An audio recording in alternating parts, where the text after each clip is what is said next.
Eto na nga, Sumi. Sumi na. Sumi na kami. Sumi na kami, ha? Oo, okay At ang na. tawag sa mga fans namin ay Sumi Club. Sumi Club! Liliyab, ganon. Ano yan?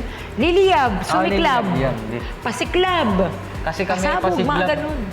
Pasiklab kami lagi, di ba? Yes, walang ano, talagang... Club. Yes, maghahasik club. Maghahasik kami ng liyab. Yan, Oh, at ano? love. Ikaw lang yan, ate. Uy, masarap kaya mag-love. Oh. Okay. Ano na yung gagawin? 11 na. So yun na nga, ate. Ano ba, alam mo kung anong pag-uusapan? Oo. Ano? Yung 11 na gagawin natin. Oh, saan ka na-excite? Sa episode 11 na gagawin natin or like sa ano natin, sa genre natin, na-excite Yes, ka ba sa mga ganun or sa choreo natin?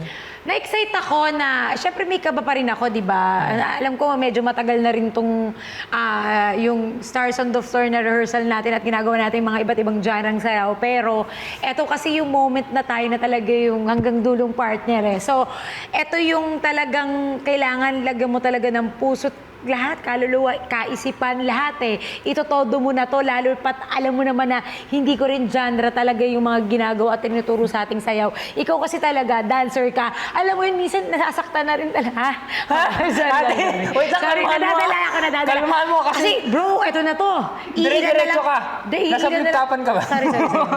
Iilan Go. na lang kasi yung ano, bro, kailangan talaga eto. Makita nila yung, may ganun na dapat to eh. Ate, sakit tumunog. Ayun, kagaya nun, ang sakit na rin talaga ng mga leg-leg ko. Pero nung last episode natin, yung episode 10, yung hip-hop, di ba? Napawaw mo kagad sila. Ay, grabe ko naman. May bolo naman ako. Oo. Pero syempre, gusto ko rin kasi syempre ibigay yung parang, yung mga bagay na hindi pa nila nakikita na, ganun pala. Tsaka nakita mo, grabe lang ng pinayot ko dito. Ibig sabihin, Wala pala si ate, ganun yung Oo, dahil grabe rin talaga yung... Pero at least, di ba, sa Mexico lalo. Wow! Ay, Charot.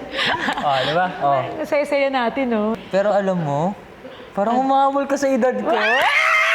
Emi ka! Dahil joke lang. Ganun ako kiligin eh. Nananakit. Ate, paano kapag ako kaya? Pero masaya naman ako at nakita mo naman yun. Wow! Aray ko, Plastic no? ka rin eh. Sakto lang. Ayun na. Ay, hindi kasi, Hindi, joke lang. alam mo kung bakit? Feeling ko kasi, pag nakikita kasi kitang sumayaw, parang Ginaganahan oo. ka. Tsaka ano rin, yung parang, ang galing niya, dapat ako din, ganun, pati yung galaw, pati, kaya parang feeling ko din, wow. Wow, Feeling feeling. na. Ayaw kong ikaw yung magsabi, para dugtungan natin. Na parang kailangan yung energy mo, yung galing mo, mapantayan ko man lang, hindi ko man gano'n na gano'n, yung parang, nagbago. Kasi syempre alam mo naman yung galo ko nung umpisa pa lang, na hanggang ngayon na magkasama tayo, di ba? Ay, pero laki na ini-improve mo, ha? In fairness, diba? pag si Jiro nagsasabi, yung ang bilis mo na natutuwa ako kasi alam ko nakikita niya yung effort ko tsaka yung pagbabago ko simula day one. Kasi ako kung tatanungin yun, laki talaga ng pinagbago niya ate. Simula day one. Kasi ngayon sobrang bilis niya na maka-pick up ng mga choreo. Before, sobrang hirap talaga. Pagod na. Paulit-ulit kami! Pagod Pero na. nung time na yan, ano lang ako, haba lang na pasensya, tsaka ginagawa ko yun para sa kadugo ko. Kasi, syempre, kailangan mo talaga gawin para maganda yung performance nyo, lahat. Kaya ngayon, sobrang, sabi ko, wow! Si ate na nakasunod ka agad. Sabi ko, kakaiba ka, te! Thank you so much, Stars on the Floor, for making this happening to me. Ano daw? Sabi, Kasi syempre, ate, walang ning. walang ba yun? Basta ganyan yun. Basta, okay na yun. Kasi di ba, mas nagagamit ko na yung brain cells ko ngayon Kasi dahil sa show na one to. gig lang daw, di ba? Oo, ha? Ay, sorry.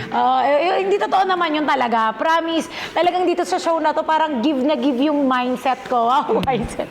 Dami mong alam. Nagamit din yung 4 gig niya. Kasi 5 gig din. Oo. Di joke lang, 1 terabyte yan. Oo, 1 terabyte yan. Ganda ka talaga sa akin mamaya talaga.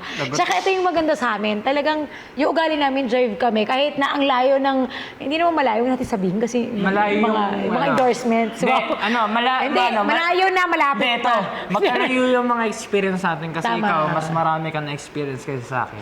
Pinaganda mo lang, boy. Oo nga, para maganda, di ba? Oo, basta ganun. At least hindi Oo. sinabi, edad. Oo. Ako rin kasi nagpasok. Ikaw rin may kasalanan. Mali. Oo nga. Pero yun po, abangan nyo. Di Sugar, for this performance, nagbigay ka ng 3 words na mapag-describe sa inahanda natin. nakakaiba ngayon? Boulders. Wow, boulders. Boulders. Tama ba yun? Boulders? Parang boulders. Ano yung boulders? Narinig ko lang din yun, pero parang maganda yun eh. Parang bago. Tangi, hindi yun. Ate, iba yun sa isip mo, may word na bold. Oo, iba na sa isip niya! Border. Oh, tama, mali. Yung parang maganda, yung parang Oo, kakaiba. oo, tama, May ganun tama. eh. Di ba parang, ayun eh, parang amazing but shocking. Ganon. Yung parang magugulat sila. Kasi ako ang unang gumawa nito sa babae. Actually, tama. Totoo yan. So, yun. It'll be like, Ikaw na. Dalo pa. Ayun na yun na. Ikaw tatlo, ate. Oo, amazing, boulders, and shocking. Parang pa-horror na to. Gayon. Oh. Okay, so yun na nga. Kung gusto mo malaman kung ano yung pinag-aanda namin or yung amazing boulders or shocking na yun, abangan nyo kami this coming Sunday at GMA, Stars on the Floor. Yes, yes, yo. Watch your house, baby. Let you go.